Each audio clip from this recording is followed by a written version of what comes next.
디모데후서는 디모데에게 보내는 바울의 마지막 서신입니다. 오늘 본문은 바울의 마지막 서신과 동시에 바울이 디모데에게 마지막으로 전하는 마지막 가르침이기도 합니다. 이 서신이 바울의 마지막 서신이라고 한다면 정말 군더더기 없는 가장 핵심적인 그리고 가장 중요한 말을 아마 디모데에게 했을 것이라 생각되죠. 그래서 바울은 디모데에게 이렇게 이야기합니다. 오늘 1절 말씀 보니까요. 하나님 앞과 살아있는 자와 죽은 자를 심판하실 그리스도 예수 앞에서 그가 나타나실 것과 그의 나라를 두고 엄히 명하노니 라고 말씀합니다. 단순히 권하는 것이 아니죠. 권유하는 것이 아닙니다. 하나님과 그리고 심판자인 예수 그리스도 또 그의 나라를 언급하면서 엄히 명한다 라고 말씀합니다. 부탁하고 이렇게 해야만 해 라는 차원을 넘어서 엄숙히 명령하는 것을 볼 수가 있습니다. 그렇다면 바울이 디모데에게 말하려고 하는 것은 정말 중요한 것임은 틀림이 없습니다. 바울이 젊은 목회자 아들과 같은 디모데에게 명령했던 것은 다름 아닌 디모데에게 맡겨진 직무 때문이었습니다. 이 시간 우리가 바울이 디모데에게 명령했던 그 소중한 그 중요한 직무가 우리가 무엇인지를 또 깨닫고 또 어떤 이유에서 그렇게 엄히 명령하였을까라는 것을 생각해 보면서 각자에게 깨닫는 은혜가 있기를 주님의 이름으로 축원합니다. 사도 바울이 마지막으로 젊은 목회자에게 심판자이신 예수 그리스도를 언급하면서 엄히 명령했던 것은 바로 2절 말씀이 있습니다. 2절 상반절 말씀 보면 너는 말씀을 전파하라 라고 말씀하고 있죠. 말씀을 전파하는 것에 대해서 바울은 엄히 명령하고 있습니다. 그렇다면 분명한 것은 말씀을 전파하는 일이 결코 소홀히 여겨서는 안 될 그런 일임을 우리는 알 수가 있죠. 아무것도 아닌 일에 대해서 강조하면서 이것이 너무 중요해 하면서 명령할 필요는 없죠. 어떤 사실이 중요할 때, 그 일이 중요할 때 강조하는 것처럼 바울은 디모데에게 명령하고 있습니다. 어떤 일이 있어도 반드시 말씀을 전파해야 해. 꼭 그렇게 해야만 해. 라고 사도 바울은 디모데에게 이야기하고 있는 것입니다. 말씀을 전파하는 자로서 끊임없이 해야 할 일을 또 2절 후반절에 몇 가지로 더 말씀하고 있죠. 때를 얻든지 못 얻든지 항상 힘쓰라. 그리고 범사에 참으라. 가르침으로 경책하라. 경계하라. 권하라. 이렇게 모든 명령어로 사용되어지고 있습니다. 그렇다면 말씀을 전하는 것이 얼마나 중요한 사실인지 우리는 알 수가 있습니다. 그만큼 말씀을 전파하는 사역과 관련된 일들이 디모데의 목회 사역 중에 정말 중요한 부분을 차지하고 있음을 우리는 알 수가 있죠. 그렇다면 사도 바울이 디모데에게 말씀을 전파해야 함을 강조하는 까닭이 어디 있을까 우리는 살펴볼 필요가 있죠. 3장 8절 말씀을 보면 얀네와 또 얀브레가 모세를 대적함 같이 그들도 진리를 대적하니 라고 말씀하고 있습니다. 유대 전승에 따르면 얀네와 얀브레는 모세가 기적을 보였을 때 그 앞에서 또한 그들도 작은 기적을 보였던 그 술사들이라고 이야기합니다. 얀네와 얀브레가 보였던 마술들, 이렇게 하나님께서 모세를 통해 보이신 기적과 비슷하게 함으로써 사람들이 여기도 신비한 곳이 있네, 여기도 진리가 있네, 하나님의 말씀을 별것 아니네, 하나님의 능력 별것 아니네라고 속일 수 있는, 대적할 수 있는 그런 술사들, 바로 그들이었습니다. 오늘날과 같이 거짓된 진리, 그 진리는 어떻습니까? 비슷하죠? 정말 교묘합니다. 그냥 대충 봐서는 우리의 말씀과 비슷하네? 하나님의 말씀과 너무나 흡사하네라고 인정할 수밖에 없는 그런 거짓 진리들이 많습니다. 그러나 우리가 자세히 살펴보면 그것이 어디에서 왔는지 우리는 잘 알 수가 있죠. 우리가 신천지나 통일교가 진리에 어긋난다는 사실을 우리는 잘 알고 있습니다. 우리는 빤히 잘 알고 있습니다. 그런데 사람들은 유혹되고 말죠. 더 신비롭고 더 새로운 말씀이 있다고 하면서 그 거짓 진리에 유혹되고 맙니다. 이런 사실을 보면 거짓된 진리의 영향력을 우리는 무시할 수가 없습니다. 이러한 영향력 아래서 현혹되지 않으려면 목회자인 디모데가 할 수 있는 일은 하나님의 말씀을 올바로 선포해야만 하는 것입니다. 달리 다른 방법이 없습니다. 친분 관계로도 안 되고요. 뭐 물질을 들여서 그들을 마음을 돌리려고 해도 안 되고 오직 하나님의 올바른 말씀만이 온전히 성도들을 서게 할 수 있습니다. 그래서 바울은 계속해서 디모데에게 강하게 엄히 하나님의 말씀을 전파하라고 말씀하고 있는 것입니다. 그리고 또 3절부터 오늘 말씀 3절에서 4절 말씀 보면 말씀을 전파해야만 하는 이유를 또 말씀하고 있죠. 때가 이르리니 사람이 바른 교훈을 받지 아니하며 기가 가려워서 자기의 사역을 따를 스승을 많이 두고 또 그 길을 진리에 돌이켜서 허탄한 이야기를 따르리라 라고 말씀합니다. 때가 이르면 그때는 디모데가 사역할 당시 가까운 때를 이야기해 줄 수 있을 수 있습니다. 그러나 오늘과 같이 먼 날을 이야기할 수도 있죠. 그 말씀 정말 공감이 갑니다. 목사님께서 설교 시간에 여러 번 말씀하셨지만 사람들은 듣기 좋은 말씀들을 좋아합니다. 즐겨합니다. 3절에 기가 가려워서라는 말씀은 사람들이 듣기 싫어하는 말씀을 거부하고 귀를 즐겁게 하는 말씀, 듣기 좋은 말씀을 가려서 듣는다는 것을 말씀합니다. 하지 말라 요구되는 그런 부담스러운 말씀, 마음에 거리낌을 주는 그런 말씀, 내 삶에 대해 깊이 고민하게 하는 말씀, 이런 말씀을 듣기 싫어한다는 것이죠. 때가 이르면 오늘날과 같습니다. 그래서 자기 욕심을 따라 또 만족할 스승을 찾지요. 구미에 맞는 스승을 찾아 나섭니다. 그리고 허탄한 것들, 허황된 이야기에 귀를 기울입니다. 사도 바울이 때가 이르리니 앞으로 디모데가 당면한 문제이기도 하지만 오늘날 계속해서 일어날 그런 문제들이면 틀림이 없습니다. 교회를 선택할 때도 한번 보십시오. 교회가 편안하고 또 안락한 의자가 있고 또 냉담막이 잘 되고 귀를 즐겁게 해주는 음향이 있고 또 재미있는 갖가지 프로그램이 있는 그런 교회 사람들은 많이 몰려듭니다. 정말 자신에게 하나님의 말씀으로 책망하고 깨닫고 회개를 하게 만드는 그 말씀이 선포되는 것이 아니라 오히려 내가 편안한 곳, 사람들이 너무나 부담스럽게 하지 않는 곳, 관심 가져주지 않는 곳, 한번 왔다 오갈 수 있는 그런 곳, 그런 곳을 사람들은 찾습니다. 그래서 큰 교회는 더욱 커지고요, 작은 교회들은 더 점점 작아질 수밖에 없는 그런 현실 가운데 우리가 살아갈 수밖에 없습니다. 저희 아버님께서 목회하실 때에 조립식으로 한 25평 정도 목회하실 때가 있었습니다.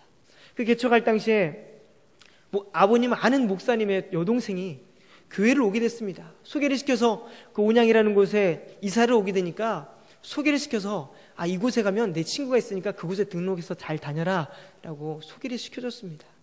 그런데 얼마 되지 않아서 그 목사님, 소개시켜준 목사님의 여동생이 하시는 말씀이 내 남편이 교회가 너무 작아서 너무 힘들어서 마음속에 부담이 있어서 이 교회를 다닐 수 없다고 이렇게 이야기를 하고 그만 다녔던, 교회를 떠났던 그런 일이 있었습니다. 그 이야기를 듣고 저희 아버님은 너무나 마음이 아파서 밤에 통곡을 하면서 하나님 이럴 수가 있습니까? 하나님 이럴 수가 있습니까? 통곡을 하면서 울었던 그런 기억들이 있습니다. 재미있고 하지 말라는 말씀보다 긍정적인 말씀, 늘 용기를 북돋아주는 그런 말씀을 계속해서 듣게 된다면 신앙에 큰 문제가 닥칠 때 견디지 못하고 넘어질 수밖에 없는 그런 현실들에 살아갈 수밖에 없습니다. 교회는 세상 모든 사람들이 들어올 수 있도록, 누구나 복음을 들을 수 있도록 대문을 활짝 열어놔야 되지만 사람들의 구미에 맞춰서 그들의 귀를 즐겁게 해주는 말씀이 선포되어서는 안 됩니다. 때로는 하나님의 말씀의 책찍을 통해 회개도 일어나고 때로는 위로의 말씀도 있어야 되고 그 모든 말씀들이 골고루 섭취되고 선포되어지는 그런 말씀이 교회 가운데 있어야 된다는 것이죠. 그래야 건강한 성도로 자랄 수 있습니다. 건강한 교회로 성장할 수가 있는 것입니다. 이것이 바로 설교자의 직무이죠. 디모데에게 요구하고 있는 바울의 명령입니다. 또한 요소에서 하나님의 말씀을 들고 선포하는 여러분들에 대한 말씀입니다.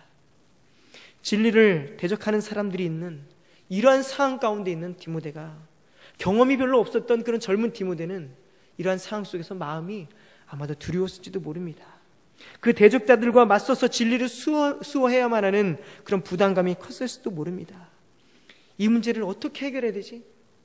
나는 경험도 없고 사역 경험도 많지 않고 내 나이는 젊고 이 문제를 과연 어떻게 해결해야 되지? 그런 가정 속에, 그런 마음이 부담감이 있는 속에 사도 바울은 아니다. 내가 어린 것이 문제가 아니야. 네 직무, 내가 할 수 있는 직무, 하나님의 말씀만 올바로 선포하면 돼. 정말 그 거짓 진리를 변호하는 것이 아니라 그 거짓 진리를 대적할 수 있는, 그에 반하는 그런 말씀만 선포하면 돼 라고 말씀하고 있는 것입니다. 히브리서 4장 12절 말씀 보면 하나님의 말씀은 살아있고 활력이 있어 좌우의 날선 어떤 검보다도 예리하여 혼과 영과 및 관절과 골수를 찔러 쪼개기까지 하며 또 마음의 생각과 뜻을 판단하라니 라고 말씀하고 있습니다. 말씀의 능력을 믿고 말씀은 전파하는 자로 사명을 다하면 되는 거죠. 나머지는 하나님께서 알아서 하시는 것입니다. 말씀을 선포하는 자로서의 직무를 다하면 되는 것입니다. 여러분들이 복음을 선포하고 많은 사람들에게 복음을 전할 때에 주저하지 마십시오. 하나님의 말씀을 전할 때에 주저하지 마십시오. 여러분들은 그 사명을 다하면 되는 것입니다. 여러분들이 말씀을 전하는 자로서의 직무를 다하면 되는 것입니다. 그 이후에는 하나님이 하시면 되는 거죠. 바울은 이러한 사실에 대해서 풍부한 경험을 통해 그는 알고 있었습니다. 그래서 바울은 때를 얻든지 못 얻든지 항상 말씀을 전파하는데 힘쓰라 라고 디모데에게 말씀하고 있습니다. 6.25 전쟁 당시 손양호 목사님께서 공산군에게 끌려가실 때였습니다. 끌려가는 길에 그 목사님은 마지막 순간이라는 것을 아마 아셨던 것 같습니다. 그래서 그 순간 함께 포로로 끌려가는 사람들을 향해서 이렇게 외쳤다고 합니다. 예수님을 믿어야 천국에 갑니다. 예수님을 믿어야 구원을 받습니다라고 외쳤다고 합니다. 그 말이 끝나기 무섭게 공산군은 총으로 사정없이 입을 내리쳤다고 합니다. 이가 부러지고 입안이 온통 피로 가득 찼다고 합니다. 목사로서 또한 전도자로서 예수님의 증인으로서 생명이 왔다 갔다 하는 그 급박한 상황 속에서 복음을 알지 못하는 사람들에게 하나님의 말씀, 진리의 말씀을 선포했던 것입니다. 보통 사람들은 아마도 어떻게 하면 여기서 살아나갈 수 있을까? 이리저리 아마 머리를 썼을지도 모릅니다. 그러나 손양호 목사님은 목사로서 지금까지 복음을 외쳤던 전도자로서 주님의 부르심에 순종하기 위해 그 순간에도 구원의 복음을 외쳤던 것입니다. 우리가 살아가는 시대는 일제시대와 같이 아니면 6.25 전쟁에 벌어졌던 그 시대와 같이 예수님을 믿는 것 때문에 순교하는 일은 없을 것입니다. 그렇기 때문에 우리는 얼마든지 사람들에게 복음을 외칠 수도 있고 신앙의 자유를 얼마든지 누릴 수 있고 또 마음대로 교회에 나올 수도 있고 자유롭게 주를 위해 봉사할 수도 있습니다. 누가 뭐라 하지 않습니다. 오히려 너무 자유로워서 문제가 되죠. 신앙은 지키는 일 외에 할 것들이 너무 많아서 우리는 문제가 됩니다. 절제하지 못하기 때문에 문제가 되죠. 그러면서 내 자신에게 한번 물어봤습니다. 그럼 나는 내 자신에게 물어보았습니다. 내가 만약 포로로 끌려가는 그 자리에 있었다면, 내가 만약 손양호 목사님과 같은 입장이 되었다면, 목사로서 아니면 그리스도인으로서 그 자리에 있었다면 내가 어떻게 했을까라는 생각을 해보았습니다. 이제 모두가 죽을 수도 있는 상황 속에서 내가 예수님을 믿어야 합니다, 예수님을 믿어야 구원받습니다 라고 외칠 수 있었을까? 그 순간 내 믿음을 지키기도 어려웠겠구나라는 생각을 근데 해보게 되었습니다. 설득 내가 결정을 내릴 수 없겠구나라는 생각을 해보게 되었습니다. 얼마든지 목사님은 그 말씀을 하지 않고 얼마든지 순교자로서의 빛을 발한 삶을 살아갈 수도 있었습니다. 그러나 공산당들 앞에서 복음을 외치면 더 큰 고통이 올 텐데, 더 큰 고난이 닥칠 텐데, 그런 큰 고통을 감수할 필요 없었을 텐데, 그래도 마지막 그 순간에 외치셨습니다. 목숨이 붙어있는 한 목사로서 그 직무를 다하기 위해, 복음을 외치는 자로서의 복음을 순종하기 위해 목사님을 외쳤습니다. 이것이 내 직무를 다하라는 삶의 실천이 아니겠습니까? 말씀을 전파하라는 하나님의 말씀에 순종하는 삶이 아니겠습니까? 하나님께서 우리 모두에게 명령하셨다면 강단에서 말씀 전하는 사역자만이 아니라 우리 모두가 하나님의 말씀을 선포하는, 전파하는 그런 직무를 감당해야만 합니다. 그리스도인이라면 누구나 예외 없이 복음을 전파해야만 합니다. 복음을 전파하려면 말씀을 잘 알아야 되겠죠. 예배의 자리에 잘 있어야 되겠죠. 그리고 계속해서 성경 말씀을 많이 배워야 되겠죠. 거짓 진리를 분별할 수 있어야 되겠죠. 그 자리에 여러분들이 늘 항상 있기를 바랍니다. 모쪼록 그런 자리에 여러분들이 함께 있어서 말씀을 분별하고 바른 말씀을 온전히 실천하고 또 선포할 수 있는, 전파할 수 있는 그런 은혜가 여러분들과 저의 삶 가운데 있기를 주님의 이름으로 축원합니다. 전주에 1일 국내 성지 순례를 다녀왔습니다. 여기도 다녀오신 분들이 계시겠지만 다녀와서 여러 가지 고민을 해보게 됐습니다.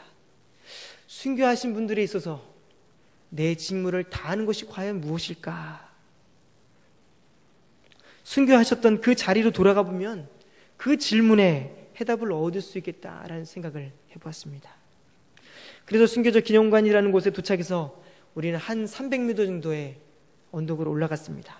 올라가면서 길가에는 한 사람 한 사람의 이름이 새겨져 있었습니다. 누구 목사, 누구 장로, 누구 집사. 주기철 목사님이나 손양원 목사님 같은 분들은 너무 유명해서 잘 알죠. 그러나 이름 모를 많은 순교자들의 이름이 돌 비석에 새겨져 있었습니다. 순교자 기념관에 들어가서 순교하셨던 분들이 어떤 분인가, 어떤 이유 때문에 순교를 당하셨는가 보기 위해서 쭉 둘러보았습니다. 순교하신 분들의 초성화 그림이 그려져 있는 것을 보고 또 한 분 한 분 순교한 분들의 초성화 아래 그분의 이름과 그분이 어떻게 순교하셨는지 짧은 글을 통해서 알 수 있었습니다. 우리나라 순교자라고 하면 보통 떠올리기를 일제시대 때 신사참배를 거부하고 아니면 6.25 당시 너 예수 믿을래? 믿지 않을래? 너 믿지 않는다고 이야기하면 너 내가 살려줄게. 뭐 이런 극단적인 순간 속에서 예수님을 부인하지 않았던 분들을 우리는 자연스럽게 떠올립니다. 그러나 순교자의 명단에는 그런 분들만이 아니었습니다. 교회를 떠나지 않고 끝까지 지키다가 교회를 지키다가 죽음을 맞이했던 목사님들이 있었습니다. 그리고 피난길을 오르다가 다시 교회를 지키기 위해서 교회를 떠날 수 없다고 해서 다시 돌아와서 교회를 지킨 장로님들도 있었습니다. 교회를 지키기 위해 목숨을 기꺼이 버리셨던 분을 생각해 보면서 내 직무를 다하는 것이 과연 무엇인가라는 질문을 내 스스로에게 던져보았습니다. 어떤 순간에도 예수님을 부인하지 않는 것, 그것은 그리스도인이라면 기본적인 것이죠. 그리고 하나님께서 이것이 내 직무야라고 맡겨주신 그 자리에서 묵묵히 순종하고 그 자리에 머물러 있는 것, 그리고 그리스도에서 부끄럽지 않게 살아가는 것, 이것이 나의 직무를 다하는 것이구나 라는 생각을 한번 해보게 되었습니다. 디모데가 선 그 자리, 말씀을 전하는 그 자리에서 복음을 사수하기 위해서 그리고 성도들을 옳은 길로 인도하기 위해서 무단히 애를 쓰는 것, 그것이 바로 디모데의 직무였습니다.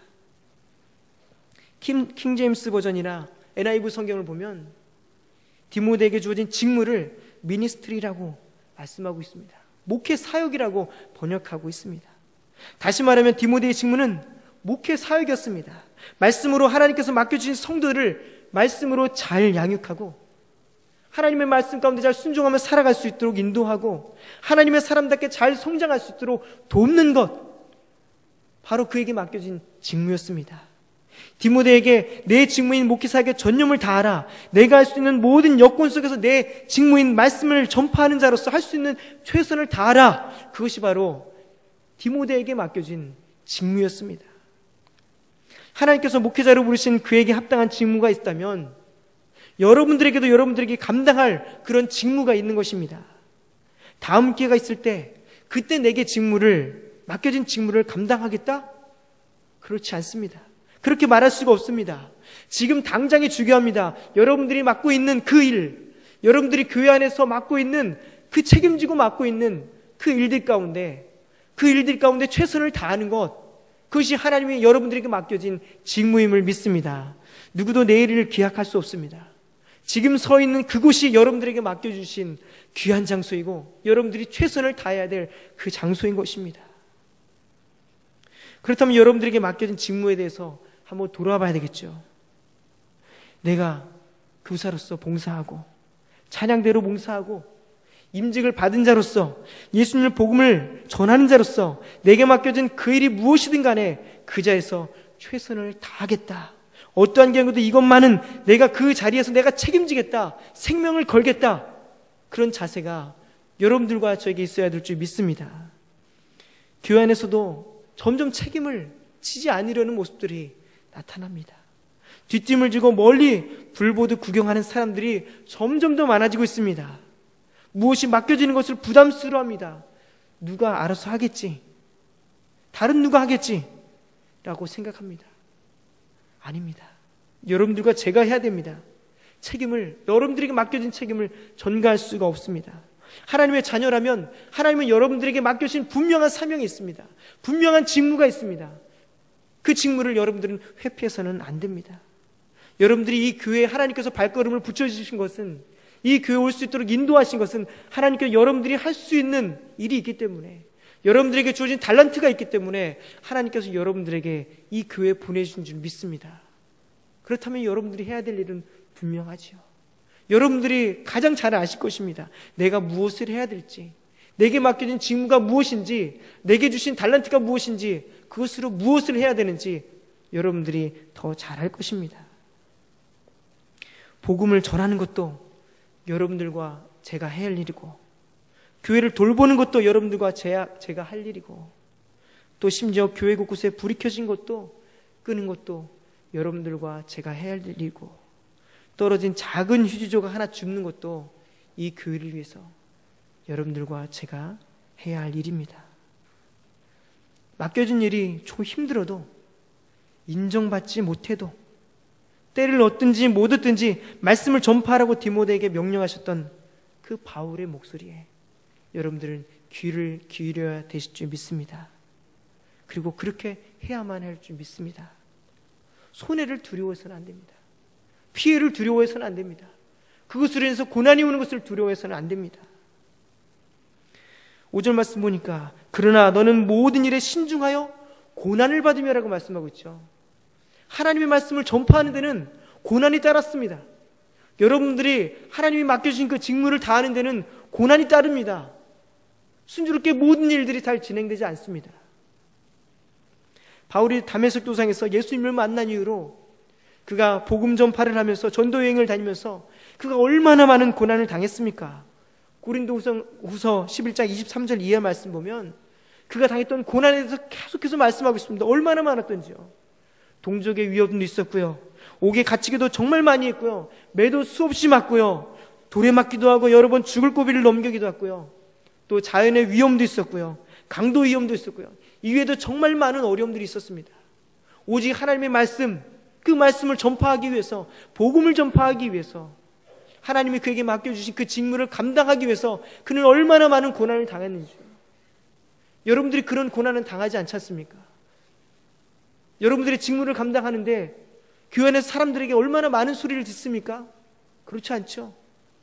그러나 우리들은 작은 일에도 우리 마음이 틀어지고, 작은 일에도 내가 상처받았다고 이야기하고, 작은 일에도 그 모든 것들을 그만두는 그런 우리들의 모습들이 있지 않습니까? 보통 사람들이라면 감히 감당할 수 없는 그 길을 갈 수 있었던 이유는 하나님께서 맡겨주신 사명, 그 직무 때문이었습니다.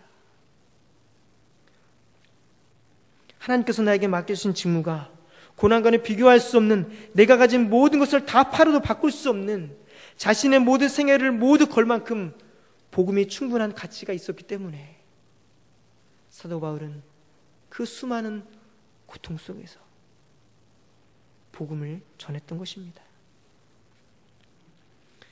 그 복음을 전하는 자, 그 직무를 감당한 자, 하나님께서는 그들에게 이런 말씀을 하십니다.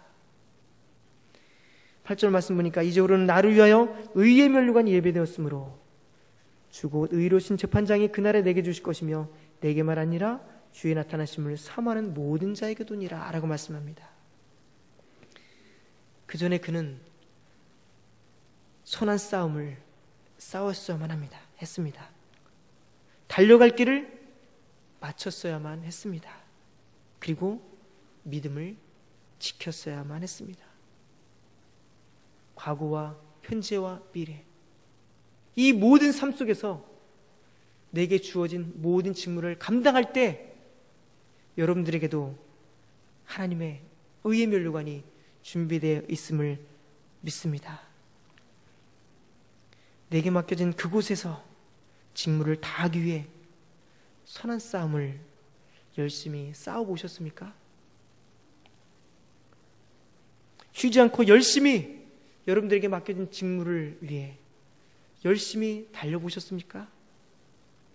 그리고 마지막 생명이 다하는 순간 그렇게 열심히 싸웠고 열심히 달렸다고 믿음을 지켰다고 여러분들은 고백할 수 있는 자신이 있으십니까? 만약 오늘 말씀이 여러분들이 행하고 있는 그런 모든 직무 속에 채찍이 되었다면 멈추었던 그 선한 싸움을 다시 싸우시길 바랍니다. 그리고 다시 허리띠를 졸라매고 다시금 달릴 준비를 하시기 바랍니다. 그리고 믿음의 경주를 다시 시작하시길 바랍니다. 하나님께서 여러분들에게 힘을 주실 것입니다. 끝까지 믿음을 지키고 여러분들에게 주어진 그 직무를 잘 감당할 수 있도록 하나님의 능력을 허락하실 것입니다. 그런 은혜가 여러분들과 저의 삶에 가득하시기를 주님의 이름으로 축원합니다. 아멘.